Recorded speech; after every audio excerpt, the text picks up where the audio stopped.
අම්මේ අම්මේ මේ මට කියන්න ලැජ්ජයි තාත්තිට මම කැමති අර නංගිට.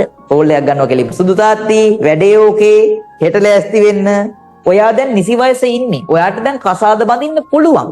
දඟලන්නේ දැන් ඒව නෑ. දැන් ඒව බාල අපරාධ ගණයට වැටෙන්නේ. එක කෙල්ලෙක් දානවා සර්. හරිද?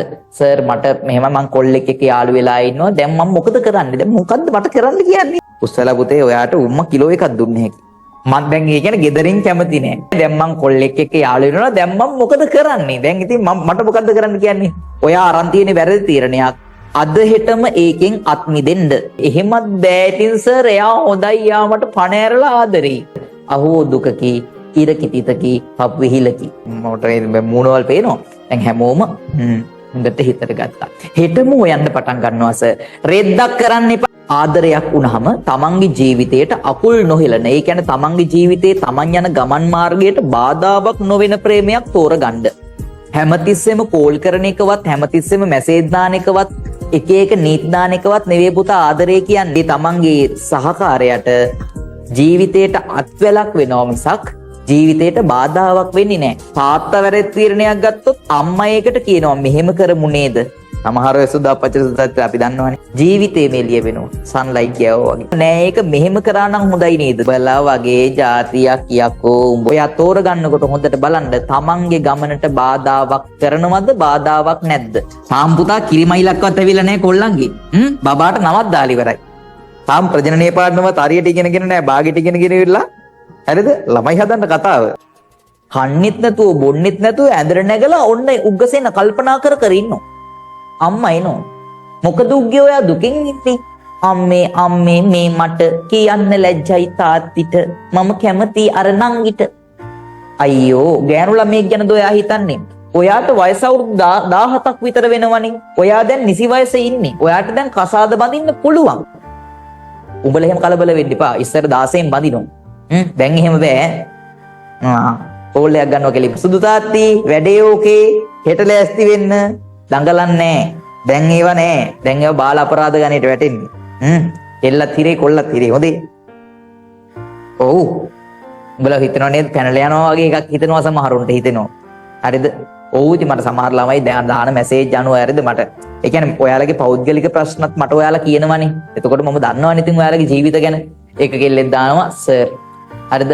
සර් මට මෙහෙම මං කොල්ලෙක් එක්ක යාළු වෙලා ඉන්නවා. දැන් මම මොකද කරන්නේ? දැන් මොකද්ද මට කරන්න කියන්නේ? මම දැන් ඒ කියන්නේ ගෙදරින් කැමති නෑ.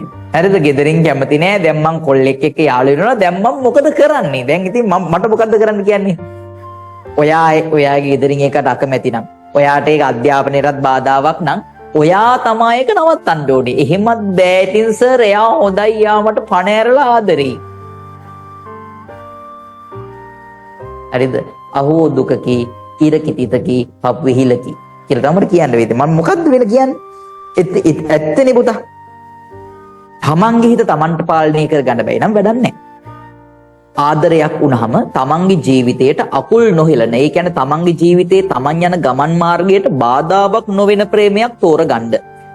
ඔහෙම ඔයාගේ ජීවිතයට බාධාවක් වෙන ප්‍රේමයක් නම් ඔයා තෝරගෙන තියෙන්නේ. ඔයා අරන් තියෙන වැරදි තීරණයක්. අද හෙටම ඒකෙන් අත් මිදෙන්න. මොකද ඇත්ත ආදරවන්තයෝ තමන්ගේ සහකාරයා ඉන්නවනේ. පිරිමියා හෝ කාන්තාව කවුරු හරි ඒ තමන්ගේ සහකාරයට ජීවිතයට අත්වැලක් වෙනවා මිසක් ජීවිතයට බාධාවක් වෙන්නේ නැහැ. හරිද? සත්‍ය ප්‍රේමය කියන්නේ අන්න ඒකට.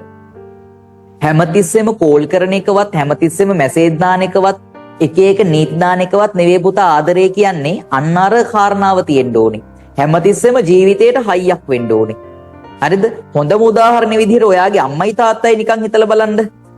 තාත්තා වැරදි තීරණයක් ගත්තොත් අම්මා ඒකට කියනවා මෙහෙම කරමු නේද?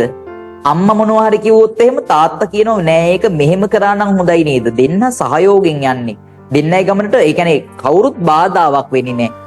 අන්න එහෙම ඉතියොත් තමයි පුතා සාර්ථක පෞල් ජීවිතයක් ගත කරන්න පුළුවන් වෙන්නේ.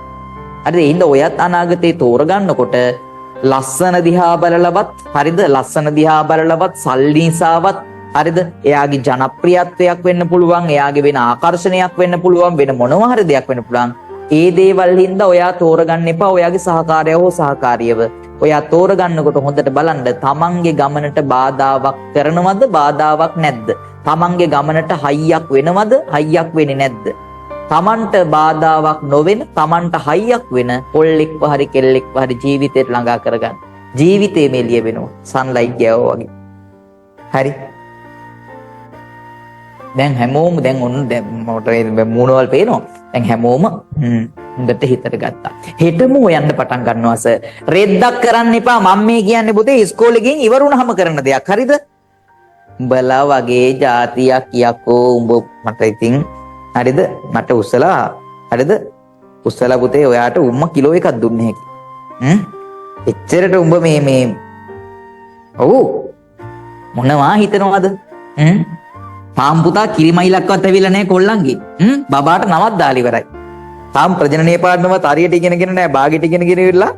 හරිද? ළමයි හදන්න කතාව. උඹලාට ඉතින් ඉරක් හඳක් පායන්න හොඳ නැහැ මම කියන්නේ. හැමෝම නෙවෙයි ඈ මම කියන්නේ සමහර ඒවා. සමහර අය සුදා පච්චර සුදාත් අපි දන්නවනේ.